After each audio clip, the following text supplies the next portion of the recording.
ప్రేమ చేస్తే నువ్వు ఎక్కడ పాడైపోతావు అని చెప్పి తను చినిగిపోయిన బట్టలు వేసుకొని నీకు మంచి మంచి బట్టలు ఇప్పిస్తాడు రా నాన్న. పాపం తను పరిగికో వికారాబాద్కో పంట మొత్తం తీసుకొని వచ్చిన తర్వాత పంట అమ్మిన తర్వాత ఒక 10,000 జేబులో పెట్టుకొని ఇంటికి వెళ్తూ ఉంటే మధ్యాహ్నం 3 అవుతూ ఉంటుంది, ఆకలి అవుతూ ఉంటుంది నాన్నకు బాగా. నాన్న తిందామని చెప్పి ఒక రెస్టారెంట్ ముందర నిలబడి లోపలికి పోయి బిర్యానీ ఎంత ఉందని చెప్పి చూస్తే 250 రూపాయలు ఉంటుంది. నాన్నకు ఆకలి అవుతూ ఉంటుంది, పేగులు మాడిపోతూ ఉంటాయి. అరే నేను ఈ పూట 250 రూపాయలు పెట్టి బిర్యానీ తింటే నా ఒక్కరి కడుపు నిండుతుంది, అదే ఇంటికి ఏమన్నా తీసుకుపోయినా అనుకో నా పిల్లలు కూడా హ్యాపీగా తింటారని చెప్పి తన కడుపు మార్చుకొని ఇంటికి మీ నాన్న వస్తాడు బాస్. రియల్గా మన నాన్న హీరో కాదా? ఎన్నోసార్లు ఒక్కసారి ఇంటికి వెళ్ళిన తర్వాత నాన్న నీతో ఫ్రీగా ఉంటే అడగండి, నాన్న నీకు ఎన్ని కష్టాలు ఉన్నాయని చెప్పి పెద్ద చిట్టా చెప్తాడు బాస్. ఎన్నో అప్పులు ఉన్నాయి నాన్నకు, ఎన్నో ప్రాబ్లమ్స్ ఉన్నాయి నాన్నకు. అమ్మ మీరు ఆడపిల్లలాగా పుట్టినరు, రియల్గా మీ అమ్మ నాన్నకు సెల్యూట్, మిమ్మల్ని చదివిపిస్తున్నారు. రియల్గా సెల్యూట్ వాళ్ళకి, ఎందుకంటే ఆడపిల్ల పుట్టిందని చెప్పి చాలామంది బాధపడుతూ ఉన్నారు. ఆడపిల్ల పుట్టినా సరే చదివిస్తున్నారు, రేపు పొద్దున నీ పెళ్ళి ఎట్లా చేయాలని చెప్పి ఇప్పటి నుంచి ఆలోచిస్తారమ్మ. పాపము నా కూతురికి ఎలాంటి భర్తను తీసుకురావాలి, ఎంత కట్నం ఇవ్వాలి, ఎంత బంగారం పోగు చేయాలని చెప్పి పాపం నాన్న పిచ్చోన్లాగా బయట నీ కోసం కష్టపడుతున్నాడు రా. ఈరోజు హ్యాపీగా ఇక్కడ నవ్వుకుంటూ కూర్చున్నావు కదా, ఇంటికి వెళ్తే నాన్నని ముఖం మీద తిడుతున్నావు కదా, పెద్దగా అయిపోయినావు అని చెప్పి 10th క్లాస్కి వచ్చినావు అని చెప్పి. కానీ ఈ టైం మీ నాన్న గురించి ఆలోచన చేయి. ఎక్కడనో చేన్లో పని చేస్తున్నాడు పాపం, కూలి పని చేస్తున్నాడు పాపం, ఆటో నడిపిస్తున్నాడు పాపం. 365 రోజులు నీ కోసం పని చేసేటటువంటి కష్టపడేటటువంటి పిచ్చోడరా మీ నాన్న. మరి ఇంకో దేవత గురించి చెప్పున్నా, నిజంగా భగవంతుడు అనేవాడు ఉన్నాడో లేడో నాకైతే తెలియదు, కానీ 9 నెలలు మోసింది బాస్ అమ్మ మనని. కానీ ఇంటికి పోతే అమ్మకు మనం ఏమి ఇస్తున్నాం తెలుసా? నీకేం తెలియదు ఊకో, మాట్లాడక ఎక్కువ తక్కువ మాట్లాడక, నీకేం తెలుసు స్కూల్ గురించి, నీకేం తెలియదు అని చెప్పి అమ్మని చీటికి మాటికి తిడుతున్నాం. రియల్గా గుండె మీద చేసుకొని చెప్పండి, అమ్మతో ప్రేమగా మాట్లాడి ఎన్ని రోజులైంది. చాలామంది పిల్లల్ని చూస్తూ ఉంటా నేను, వాళ్ళ అమ్మ నాన్న చనిపోయినప్పుడు ఎవరి జీవితం ఇది జరగొద్దా నేను అనుకుంటున్నా, కానీ ఖచ్చితంగా ఏదో ఒక రోజు మన అమ్మ మన నాన్న మనల్ని వదిలేసి వెళ్ళిపోతారా. ఎందుకంటే పెద్దగా అవుతూ ఉంటారు, వయసు ఎక్కువ అవుతూ ఉంటుంది కాబట్టి ఏదో ఒక రోజు మన అమ్మ మన నాన్న మనల్ని వదిలేసి వెళ్ళిపోతారు. అమ్మ నాన్న లేని వాళ్ళని అడగండి, వాళ్ళ విలువ ఏందో చెప్తారు. నాన్న లేని వాళ్ళు ఎవరున్నారా ఇక్కడ? వాళ్ళని అడగండి, నాన్న లేని జీవితం ఎంత ఘోరంగా ఉంటుందో. నాన్న లేని వాళ్ళని అడగండి, ఎవరైనా పిల్లల్ని వాళ్ళ నాన్న దొరకపోతే వాళ్ళకి అనిపిస్తుంది, అరే మా నాన్న ఉంటే ఇట్లా తీసుకుపోతుంటేనేమో, మా నాన్న ఉంటే స్కూల్కి వస్తుంటేనేమో నా గురించి అని చెప్పి చాలా బాధ అనిపిస్తుంది. మరి ఈ రకంగా ఒక తల్లి 9 నెలలు మోస్తుంది మీ అమ్మని ఇంటికి పోతే మనం చీటికి మాటికి తిడుతూ ఉన్నాం, చీటికి మాటికి కసురుకుంటా ఉన్నాం, నీకేం తెలియదు అంటున్నాం. 9 నెలలు కడుపులో మోసేటప్పుడు ఎన్నో హాస్పిటళ్ళు తిరిగింది, ఎన్నో గుడులు తిరిగింది, ఎన్నో మందులు మింగింది, తనకు ఇష్టం లేని ఫుడ్ తీసుకున్నది అమ్మ. స్కూల్కి వెళ్ళేటప్పుడు బ్యాగ్ బరువు అయితే మన ఫ్రెండ్కి ఇస్తాం పట్టుకోరకో సేపు అని చెప్పి, కానీ లోపల 2 కిలోల బరువును లోపల పెట్టుకొని 9 నెలలు మోసిందిరా మీ అమ్మ. ఆడపిల్లవో తెలియదు, మగపిల్లగాడవో తెలియదు, అందంగా ఉన్నవో తెలియదు, వికారంగా ఉన్నవో తెలియదు, పుట్టిన తర్వాత వాళ్ళని చూసుకుంటావో తెలియదు, చూసుకోవో తెలియదు. కడుపులో ఉన్నప్పుడు ప్రతిరోజు మురిసిపోయింది, నా కొడుకు ఇట్లుంటాడేమో, నా కూతురు ఇట్లుంటుందేమో అని చెప్పి. 8 నెలల టైం లోపల నువ్వు ఆడుతూ ఉంటే అమ్మ పేగుని గట్టిగా తన్నినప్పుడు విపరీతమైనటువంటి నొప్పి.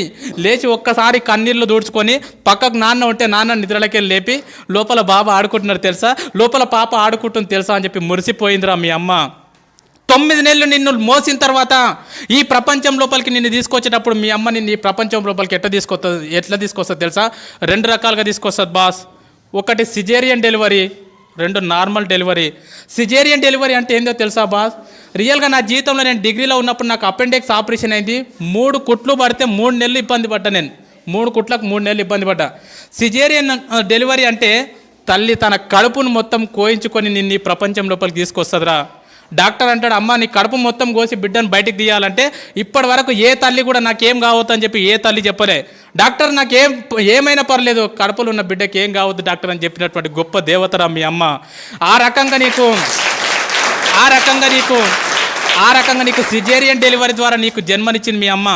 సిజేరియన్ డెలివరీ కాకుండా నార్మల్ డెలివరీ, మ్యాక్సిమం మీ తల్లులు నీకు ఎక్కువ నార్మల్ డెలివరీ ఇచ్చింటారు. నార్మల్ డెలివరీ అంటే ఏం తెలుసా?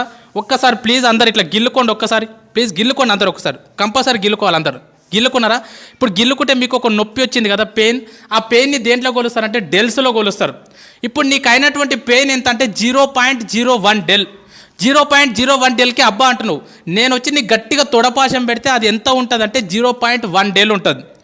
0.1 డెల్కే తల్లడిల్లిపోతున్నావు అబ్బా అంటున్నావు. కానీ 9 నెలలు నిన్ను మోసి నిన్ను ఈ ప్రపంచం లోపలికి తీసుకొచ్చేటప్పుడు మీ అమ్మ ఎంత నొప్పి భరిస్తుంది తెలుసా బాస్? 57 డేస్ నొప్పిని భరిస్తుందిరా. 57 డేస్ నొప్పిని భరిస్తుంది బాస్. 57 డేస్ నొప్పి అంటే ఎంతో నీకు అర్థం కాదు. 20 సుత్తెలు తీసుకొని ఒక్కసారి వెన్నెముక మీద ధన ధన ధన కొడితే ఎంత నొప్పి అంత నొప్పిని భరించింది అమ్మ. 20 తేళ్ళు శరీరం మీద మొత్తం కొడితే ఎంత నొప్పి అంత నొప్పిని భరించింది మీ అమ్మని నీ ప్రపంచం లోపలికి తీసుకొచ్చేటప్పుడు. ఒక కాయన్ని తీసుకెళ్ళి ట్రైన్ పట్టాల మీద పెడితే ఎంత విస్తరిస్తుందో అంత నొప్పిని భరించింది అమ్మ. అంత నొప్పిని భరించి 9 నెలల తర్వాత అరుపుల మధ్యలో కేకల మధ్యలో మొత్తం నేలకేసి కొట్టుకున్నది, గింజుకున్నది, గొంతు పోయేటట్లు అరిచింది. లేబర్ రూమ్లో జన్మనిచ్చింది బాస్. నువ్వు బయటికి వచ్చిన తర్వాత నువ్వు రక్తపు మడుగులో ఉంటే డాక్టర్ నిన్ను బ్లౌజులతో పట్టుకుంటే అమ్మ మాత్రం నిన్ను డైరెక్ట్ తీసుకొని పాపం ముద్దాడిందిరా. రక్తం మధ్యలో ఉన్నటువంటి నిన్ను తీసుకొని మల్లె పువ్వులాక చేసి పెంచి పెద్ద చేసింది బాస్. తను నిన్ను పెద్దగా చేస్తుంటే ఎన్నోసార్లు తను పక్కకు తను తింటుంటే ఎన్నోసార్లు మూత్రం చేసినావు, ఎన్నోసార్లు బాత్రూమ్ చేసినావు. ఒక్కరోజు కూడా విసుక్కోకుండా తను తినేది పక్కకు పెట్టి అల్లారు ముద్దుగా పెంచి పెద్ద చేసిందిరా అమ్మ నిన్ను. అలాంటి అమ్మకు మనం ఏమి ఇస్తున్నాం? నీకేం తెలియదు పో. సపోర్ట్ చేయకుండా ఉండు. నువ్వు ఎక్కువ తక్కువ మాట్లాడకు. నువ్వు నీ బెస్ట్ ఫ్రెండ్ని ఒక మాటను వాడు రేపటి నుంచి నీతో మాట్లాడతాడు. మన బెస్ట్ ఫ్రెండ్ని ఒక మాట అంటే వాడు రేపటి నుంచి మనతో మాట్లాడాడు.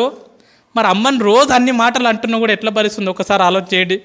ఎన్ని మాటలు అన్నా కూడా, నువ్వు ఎన్ని బాధలు పెట్టినా కూడా ఈ ప్రపంచం లోపల మళ్ళీ నిన్ను అంతే ప్రేమగా చూసే దేవత ఎవరంటే మీ అమ్మనే బాస్. మీ అమ్మనే బాస్.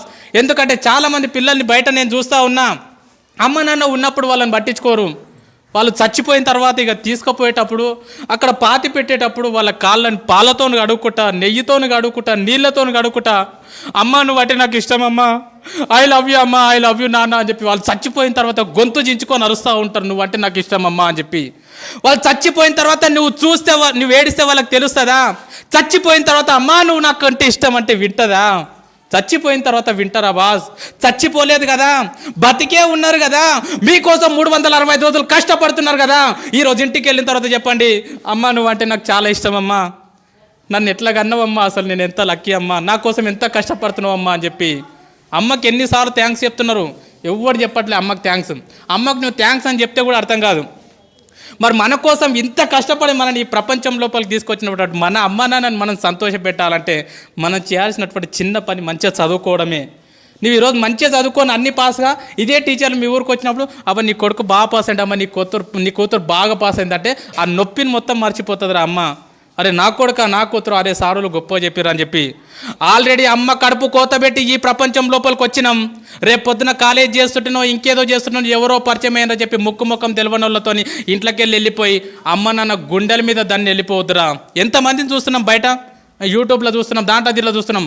ఎవరో ముఖం తెలియనోడు పరిచయం అయితే 2 సంవత్సరాల పరిచయానికి అమ్మ నాన్నని కాదంటున్నారు. వద్దు పో, మీరు వద్దు నాకు వీడే కావాలి. ఎంత బాధ ఉంటుంది పాపం. 9 నెలలు మోసి అంత నొప్పి భరించి ఈ ప్రపంచంలోకి తీసుకొచ్చినటువంటి ఒక కూతురు నువ్వు వద్దుపో నాకు వీడు కావాలని చెప్పి గుండెల మీద తన్ని వెళ్ళిపోతుందంటే ఆ తల్లిదండ్రులకు ఎంత బాధ ఉంటుందో ఆలోచన చేయండి. నా నంబర్ 1 స్కూల్లో చదువుతున్నటువంటి ప్రతి అమ్మాయికి ప్రతి అబ్బాయికి చేతులెత్తి నమస్కరించి చెప్తున్నా, జీవితంలో మీ పెళ్లి చేసే అదృష్టం మీ అమ్మ నాన్నకి ఇవ్వండిరా.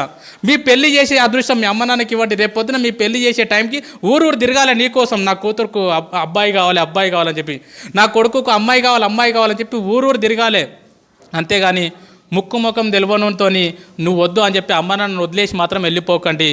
అమ్మ నన్ను వదిలేసి వెళ్ళిపోయినాం అనుకో బాస్, వేస్ట్. నన్ను అడిగితే చాలా వేస్ట్. ఎంతోమంది చేస్తూ ఉన్నారు బయట, వాళ్ళకి తెలియదు ఇంపార్టెన్స్. సరే ఈ ఎగ్జామ్లో బాగా కష్టపడతాం, చదువుకుంటాం, ఇంట్రెస్ట్ పెట్టి ఈ ఫైర్ నీకు అర్థమైంది.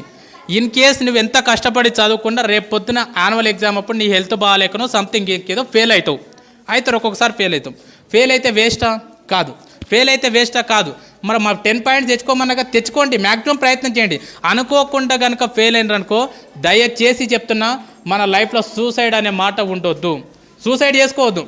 ఎందుకంటే మనం చచ్చిపోయినామనుకో బాస్, నువ్వు ఫెయిల్ అయినావని చెప్పి సూసైడ్ చేసుకుంటే ఈ స్కూల్కి నీకంటే మంచి స్టూడెంట్ వస్తాడు, నీ ఫ్రెండ్కి మంచి ఫ్రెండ్ దొరుకుతాడు. కానీ మీ అమ్మ నాన్నకు మళ్ళీ ఇలాంటి కూతురు ఇలాంటి కొడుకు దొరకడరా. అందుకే ఒక్క విషయం బాగా గుర్తుపెట్టుకోండి, లైఫ్లో ఎన్ని కష్టాలు వస్తే ఫ్యూచర్ అంత బాగుంటుంది. లైఫ్లో ఎన్ని ప్రాబ్లమ్స్ వస్తే నీ భవిష్యత్ అంత బాగుంటుంది. చాలామంది పిల్లలు అంటారు, సార్ మా ఇంట్లో ఫుల్ ప్రాబ్లమ్స్ ఉన్నాయి సార్, అసలు వేస్ట్ సార్ అంటారు. మనము హాస్పిటల్కి వెళ్ళినప్పుడు, హార్ట్ హాస్పిటల్కి వెళ్ళినప్పుడు ఈసీజీ తీస్తారు కదా, ఈసీజీ తీసినప్పుడు ఇట్లా వస్తుంది, అది లైన్ చూసిరా సినిమాలో చూపిస్తారు, టొయ్ టొయ్ టొయ్ టొయ్ అని వస్తుంది. అట్లా రాకుండా టొయ్ అని వచ్చిందంటే దాని అర్థం ఏంది? చచ్చిపోయిండని అర్థం. మిత్రమా, నీ జీవితం లోపల కూడా కష్టాలు లేకుండా కన్నీళ్ళు లేకుండా జీవితం ఇట్లా సాపిగా సాగిపోతుందంటే నువ్వు చచ్చిపోయినటువంటి శవంతో సమానం. నీ జీవితం లోపల కూడా కష్టాలు వస్తున్నాయి, సుఖాలు వస్తున్నాయి, కన్నీళ్ళు వస్తున్నాయి, ఒడిదుడుకులు వస్తున్నాయి, ఫెయిల్ అవుతున్నాం, పాస్ అవుతున్నాం అంటే నువ్వు బతికున్నావని అర్థం మిత్రమా, బతికున్నావని అర్థము, బతికున్నావని అర్థం. స్వామి వివేకానంద అంటాడు, కెరటాలు నాకు ఆదర్శం, పైకి లేస్తున్నందుకు కాదు, కింద పడ్డ ప్రతిసారి పైకి లేస్తున్నందుకు. ఎన్నిసార్లు ఫెయిల్ అవుతున్నాం అనేది ఇంపార్టెంట్ కాదు, ఫెయిల్ అయిన ప్రతిసారి మళ్ళీ పాస్ కావడానికి ప్రయత్నం చేస్తున్నామా లేదా అనేది ఇంపార్టెంట్. 10 సార్లు ఫెయిల్ అయినా సరే 11వ ప్రయత్నం చేయండి, అదే నిజమైనటువంటి చదువు. నన్ను అడిగితే ఫెయిల్ అయితే బాధపడొద్దు, సబ్జెక్టు పోతే బాధపడొద్దు, ఎందుకంటే జీవితం అనేది చాలా నేర్పుతుంది. అడగండి మీ టీచర్లను, ఎప్పుడన్నా ఫ్రీగా ఉన్నప్పుడు, సార్ మీరు ఎప్పుడన్నా ఫెయిల్ అయినరా? ఖచ్చితంగా ఏన్నో ఒక దగ్గర ఫెయిల్ అయినామని చెప్తారు వాళ్ళు, ఖచ్చితంగా ఫెయిల్ అయినరు. సపోజ్ ఫర్ ఎగ్జాంపుల్ చూడండి, 10th క్లాస్ ఫెయిల్ కాలే పోయినావు, ఇంకో విషయం చెప్తాం, పాస్ అయినోడు ఒకటేసారి రాస్తాడు ఎగ్జామ్, ఫెయిల్ అయినోడికి 2 సార్లు ఛాన్స్ ఉంటుంది రాసేది, అవునా కదా?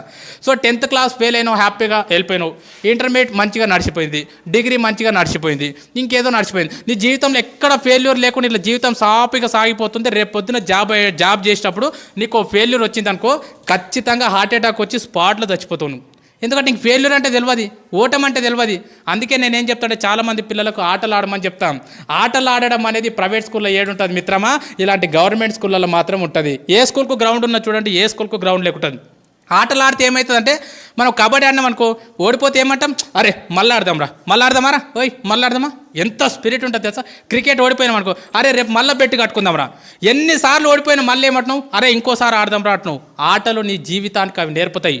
ఎన్నిసార్లు ఫెయిల్ అయినా సరే మిత్రమా బాధపడకు, కన్నీళ్లు పెట్టుకో.